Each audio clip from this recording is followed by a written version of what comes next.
à présent honorable Mansa Moussa Sidibé. Bonsoir honorable. Bonsoir. Merci d'avoir accepté notre invitation pour ce petit temps de pause. Voilà, vous avez le micro. Merci, merci. Alors on a suivi le Premier ministre, on va dire un discours historique, un peu long, mais tous les secteurs ont été touchés. Qu'est-ce qu'on peut retenir de ce discours de politique générale? Bien, avant de parler du discours général du Premier ministre, je voudrais d'abord préciser une chose extrêmement importante. Je pense que le discours de Dansa, le président de l'OPCNT, a été un excellent discours. Oui, le discours introductif. Là. Le discours introductif a permis au Premier ministre de savoir que le peuple que nous représentons ici, nous avons des idées pour ce que le peuple attend de nous. Ce discours m'a plu parce que le Premier ministre a su, dès au départ, qu'il a affaire à un peuple qui a besoin de lui, qui a besoin de son idée politique, économique et sociale pour le développement de la Guinée. On n'a pas du tout fait dans la complaisance. Hein? Ça, je me suis vraiment senti très à l'aise avec ça. Ouais. Et après ça, après le discours du président, donc, j'ai suivi avec beaucoup d'intérêt le discours du Premier ministre. Je m'attendais à une telle mission. Il a été un homme politique et il a fait preuve. Il ne nous a pas dit voilà les réponses, les solutions que je vais trouver. Il a dit les solutions, les voilà. Qu'est-ce que vous et nous devons faire? Qu'est-ce que le peuple doit faire pour trouver les solutions? Ça, c'est extrêmement important d'un homme politique. S'il avait dit bon, je pense qu'à partir d'aujourd'hui, je vais faire ça, je vais faire ça, je vais faire ça, on serait parti dans le truc. Mais j'ai bien apprécié le fait qu'il ait invité le peuple lui-même à trouver la solution aux problèmes qui se posent à lui. Il nous a évoqué les difficultés que nous avons. Il nous a montré les problèmes que nous avons, que la Guinée a eu depuis l'indépendance. Il l'a dit. Maintenant, il a dit, pour trouver les solutions, il faut que nous nous levions. Il faut que nous nous donnions la main. Il faut qu'ensemble, nous nous débattons pour trouver les solutions qu'il faut pour que le peuple, la Guinée ne soit plus ce qu'elle a été jusque-là. Et ça, c'est des vérités. J'ai bien aimé ça. J'ai pensé d'ailleurs que après ce discours qu'il a eu, nous devrions avoir maintenant une autre séance de travail avec lui pour qu'on lui explique également nous, par rapport à ces questions, par rapport à ces préoccupations, ce que nous entendons, ce que nous voulons que le peuple ait. Je crois qu'on aura résolu le problème. C'est comme si alors tu vas avec un cultivateur au champ, il te dit voilà comment je veux faire, il fait, tu lui donnes le champ, il fait, et vous voyez les résultats seront conséquents. Abdoulaye, le discours transversal, il a touché l'ensemble des secteurs de la vie nationale, oui. L'économie, l'énergie, la santé, oui. le transport. Oui. Monsieur le conseiller, est-ce que c'est un tel discours que vous attendiez? Est-ce que c'est un tel discours que vous attendez? J'ai dit qu'il a parlé à un homme politique. Et moi, je crois qu'un homme politique devrait agir justement de cette manière. Parce qu'un individu n'est qu'un individu. C'est le peuple qui a la valeur des solutions qui le préoccupent. Et il a parlé dans ce sens. Il a émis des idées. Là où il y a des problèmes, les difficultés que nous avons eues depuis l'indépendance, il a tout indiqué. Il nous appartient ensemble. Si nous voulons bien, selon les propositions qu'il a faites, retrouvons-nous pour trouver les solutions de l'énergie, les solutions de l'eau, les solutions de l'agriculture. N'acceptons plus d'importer. Produisons parce que nous en avons la possibilité. Ça, c'est ce qu'il a dit. Mais ensemble, maintenant, nous devrons trouver la solution pour aboutir à cela. C'est-à-dire, lui, s'il avait dit la solution pour le riz, c'est ça. La solution, on allait dire, bon, alors, donne-nous les solutions de moins. Mais il dit, pour que nous soyons bien, il faut que nous ayons notre riz. Abandonnons de faire venir le riz des autres. Mais comment? Il dit, retrouvons-nous ensemble, à tous les niveaux. Retrouvons-nous ensemble pour que nous trouvions notre riz, que nous n'importions plus de riz, que nous trouvions de l'eau, que nous ne souffrions plus de l'eau ou d'énergie. C'est vrai, moi, à mon avis, c'est comme ça qu'il faudrait poser les problèmes. Prenons l'exemple sur l'électricité, la gestion de l'électricité. Oui. Il a dit désormais que même les bâtiments administratifs, on a commencé par la primature. Voilà un cas, ça ne se faisait pas. Mais c'est vrai. L'État doit montrer l'exemple. C'est un bon exemple pour Écoute-moi. amener le citoyen à s'acquitter de ce devoir. Baldé, écoute-moi bien. Quand tu veux faire une affaire, il faut que l'exemple vienne de toi-même. Il y a des quartiers, je suis venu avec ce problème-là dans cette salle, si j'avais la possibilité de lui poser le problème. J'étais à Kamsar. J'étais à Kamsar où les populations m'ont dit, mais nous, depuis l'indépendance, depuis qu'on est là, on ne paye pas le courant. Ouais. J'ai dit, malheureusement, il faut que vous payiez le courant. Il faut que vous payiez l'eau, parce que personne ne pourra vous donner. CBG a trouvé une solution en donnant 5 millions de dollars à l'État guinéen pour qu'il crée les conditions afin que les populations puissent payer le courant. C'était les conditions pour que les populations payent. Mais les populations croient jusqu'à présent que non, ils n'ont pas besoin de payer, on leur donne. C'est en Guinée, et en Guinée seulement je vois où on dit que la population ne paye pas l'impôt. L'impôt devrait être un minimum, mais c'est un minimum qui représente la dignité et la valeur d'un peuple. Remarquez que chaque fois que les gens viennent nous voir ici, les Européens avec de l'argent des dons, ils disent c'est le don de notre peuple. Ouais. C'est parti de leur impôt, ouais. C'est pas parti des cotisations qu'ils font, c'est de leur impôt. Nous on a supprimé l'impôt, c'est un tort. L'impôt, même si c'est 1 franc, il faut que chaque Guinéen sache que l'autoroute qui est là, c'est fait à la sueur de mon front aussi. Donc je n'ai pas le droit de maintenir ceux qui viennent de détruire. C'est ça qui fait qu'on a là aujourd'hui des problèmes, des gens cassent des véhicules, cassent des routes, font tout. Le CNRD est en train de faire beaucoup de choses. Aujourd'hui, tu peux dépasser l'axe sans y aller. Il y a des routes. Malheureusement, ces routes aussi sont débordées de garages. Ouais. De véhicules de plus de 10 ans qui ne fonctionnent plus, qui viennent déborder ces routes. Les marchés, les gens abandonnent maintenant les marchés pour venir s'installer en bordure de route. Ouais. Mais il faut la solution. Il faut que nous trouvions la solution à tout ça. L'histoire de l'électricité, le Premier ministre a dit, mais sachez que la Guinée a eu des solutions d'électricité en disant, bon, on va installer Concouré. Ouais. Depuis la période coloniale, le dossier Concouré existait. Depuis la période coloniale, les Blancs sont pas avec. Ministère du Concouré. Mais personne n'a eu encore jusque-là le temps de dire, mais attention, la Guinée a 2 saisons. Une saison pluvieuse et une saison sèche. Pendant la saison pluvieuse, il y a de l'eau. Mais pendant la saison sèche, il n'y a pas d'eau. Personne n'a pensé, mais quelle solution alors apporter? Est-ce qu'il faut aller au solaire? Est-ce qu'il faut aller à autre chose? Thermique.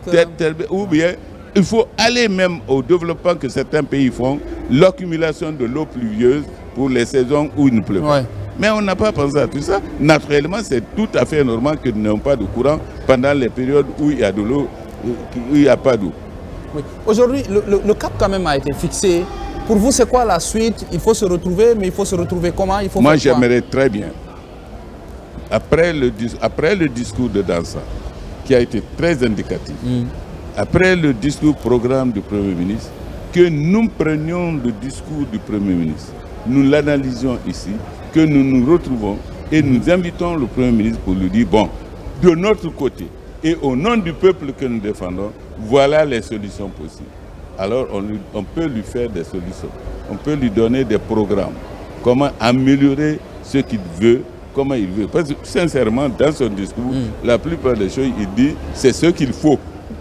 Mais ce n'est pas ce qu'on a, c'est ce qu'il faut faire. Mais comment le faire? Il faut maintenant se trouver les solutions pour comment le faire. C'est ça ma préoccupation. Ouais. J'étais en train de discuter même avec mes collègues tout à l'heure qui disent que mais il faut qu'on lui pose des questions. J'ai dit mais lui poser des questions, ce n'est pas la solution. D'abord, vous ne lui posez pas les questions en fonction de ce qu'il a dit, parce qu'on a écrit. Lui, il a fait un bon discours, j'ai bien apprécié son discours, c'est politique, c'est très bien comme ça. Il nous appartient, tous les Guinéens, d'apporter des solutions à ce discours. Et chaque Guinéen devrait le faire. Chaque Guinéen devrait réfléchir pour donner solution à ce discours. C'est des solutions qu'on apporte qui vont apporter le bonheur pour nous tous. Oui, Abdullah, il y a un autre aspect sur la capacité d'absorption des fonds, des budgets. Si même le BND, on a du mal à absorber ce qui est prévu, voilà. Comment nous pouvons capter des fonds au niveau international? Mais il a dit que c'était impensable. Mais est-ce que, M. Valdé, vous saviez qu'on avait suffisamment de fonds qu'on restituait sans pouvoir investir pour nous? Est-ce que vous le saviez? Certainement, votre niveau vous permettait de le savoir. Ouais. Mais les populations ne le savent pas. Ouais. Or, il a manqué juste de stratégie, de mise en place des programmes de développement, d'alignement des besoins pour pouvoir les résoudre. C'est ce qui nous a manqué. La réalité, c'est ce qui nous a manqué. Et c'est pourquoi on restituait aux gens l'argent. Moi, j'ai appartenu à des gouvernements. Ouais. Je connais. J'ai été inspecteur général du travail pendant 25 ans. Aucun projet de ce pays n'a été fait sans que je sois au courant. Y compris les projets de la CEDEAO, y compris les projets de l'Union africaine. J'ai été membre de rédacteur de tout ceci. Mais nous avons été responsables de beaucoup de choses. Ouais. Comme il l'a dit, le Premier ministre, il y a eu des défaillances. On n'a pas cherché à résoudre les défaillances. Lui pose le problème, voilà des défaillances. Aidez-moi à résoudre ces différences. Voilà, l'autre volet sur lequel les Guinéens réclament tant, c'est le dialogue social. Aujourd'hui, vers la fin de son discours, il a parlé de ce dialogue, il a mis un accent particulier sur le dialogue, et il souhaite que ce soit un dialogue qui n'est pas un dialogue sourd-muet, entre sourds et muets. C'est regrettable que nos politiciens ne comprennent pas que c'est eux qui détruisent ce pays. C'est regrettable et je le répète ici. Nos politiciens, c'est eux qui détruisent ce pays. L'élite, en quelque sorte, ou bien vous ne mettez pas tout le monde pas l'élite, les politiciens. Il y a une différence nette entre élite et des politiciens. Les politiciens ne sont pas souvent des élites. Hein. Parmi eux, il y a beaucoup d'analphabètes. Il y en a des intellectuels qui n'ont absolument rien compris de ce que c'est que la vie sociale.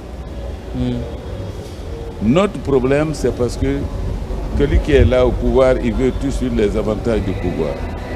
Ils ont besoin des avantages du pouvoir. Ils n'ont pas besoin des avantages du pays ou du peuple, mais des avantages qu'eux, ils vont avoir. C'est ça le problème. Ouais. Ce qu'ils demandent, c'est de faire en sorte que nous mettions en place un processus qui permette au peuple de tirer profit de nos richesses. Il l'a dit, les richesses que nous avons sont connues. Ouais. On peut produire le riz. Ouais. On peut produire. Moi, depuis que je suis né, j'ai vu le poisson conquet partir de Kamsar jusqu'à travers le monde entier. Ouais. Jusqu'à présent. Ouais. Et c'est là. Mais il faut qu'on en profite, que le peuple, on fasse profiter le peuple de tout ça. Qu'on fasse profiter le peuple de tout ça. Aujourd'hui, ils ont commencé. Tu peux quitter ce matin, dire je dors à Zérekoré. Tu peux dormir à Zérekoré. Oui, il y a des moments où tu fais 5 jours sans dormir à Zérekoré. Oui. Il y a des moments où tu fais 2 jours, 3 jours sans dormir à Sigri. Tu peux dormir tout ça. Oui. Les difficultés que nous avons aujourd'hui, c'est les 2 volets de trajet, Mamou dans le Fouta et Boké dans le Fouta. Et Mamou Lapé. Il faut juste trouver... Ce sont 2 tronçons sur lesquels il a appelé son intervention aussi. Le Premier ministre était clair.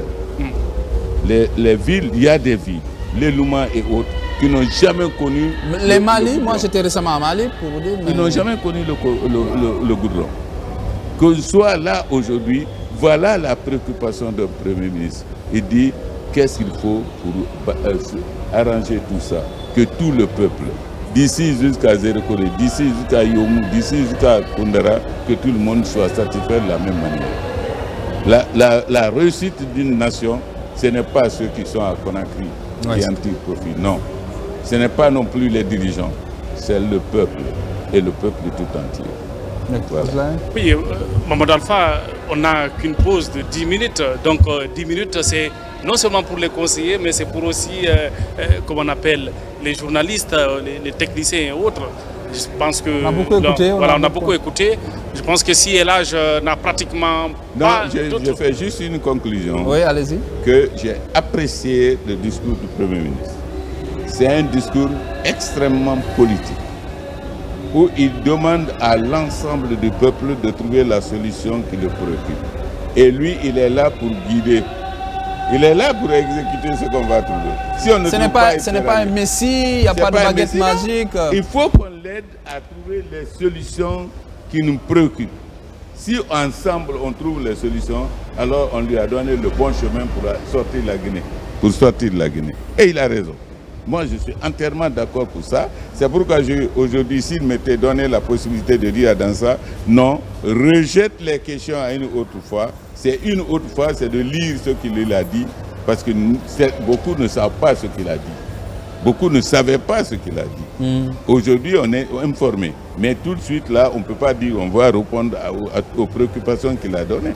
Mais puisqu'à l'Assemblée, c'est la majorité qui domine. La majorité a voté pour vous rejoigner à la majorité. Non, mais ça n'a pas été posé aussi. Si on avait dit qu'est-ce que vous voulez, peut-être qu'il y a eu beaucoup de gens qui auraient donné des arguments. Parce que, sincèrement, il va poser des questions.